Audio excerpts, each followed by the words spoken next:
ঘটনা মালদায় ঘটেছে, জানি না কারা করেছে, কিন্তু আমার কাছে কেউ কোনো খবর দেয়নি, কারণ এখানকার চিফ সেক্রেটারি আমার সাথে আজ পর্যন্ত কল অন করেনি, আমাকে কোনো ইনফরমেশন এরা দেয় না।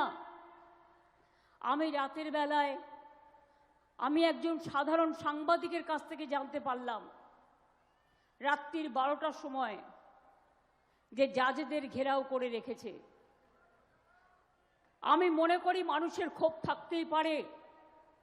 মুর্শিদাবাদ, মালদা, উত্তর দিনাজপুর জুড়ে বিজেপির গেম প্ল্যান অনুযায়ী আমার ভবানীপুর কেন্দ্রেও জেনে রাখবেন, আমার 1.5খানা ওয়ার্ড আছে যেখানেও সংখ্যালঘুদের নাম বাদ দিয়েছে, এখানেও ঢেলে বাদ দিয়েছে, এটা আমরা সবাই জানি। এবং 1,20,00,000 নাম বাদ দিয়েছে। তার জন্যই আমরা মাননীয় সুপ্রিম কোর্টে গিয়েছিলাম, এবং সুপ্রিম কোর্ট তো সত্যি কথাই বলেছেন যে এটা হতে পারে না। তারা বলেছেন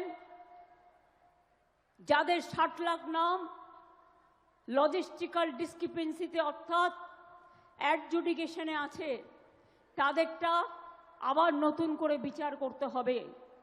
ইতিমধ্যে 22 লক্ষ লোকের নাম উঠে গেছে। বাদবাকি যা বাতিল হয়েছে তাদের জন্য ট্রাইব্যুনাল করে দিয়েছে, সেখানে আপনাদের যাদের নাম বাদ হয়েছে সবাই অ্যাপিল করবেন। 13টা ডকুমেন্ট ছাড়াও ইসির আরও যদি কোনো ডকুমেন্ট থাকে সেই ডকুমেন্ট নিয়ে আপনাদের যেতে বলেছে।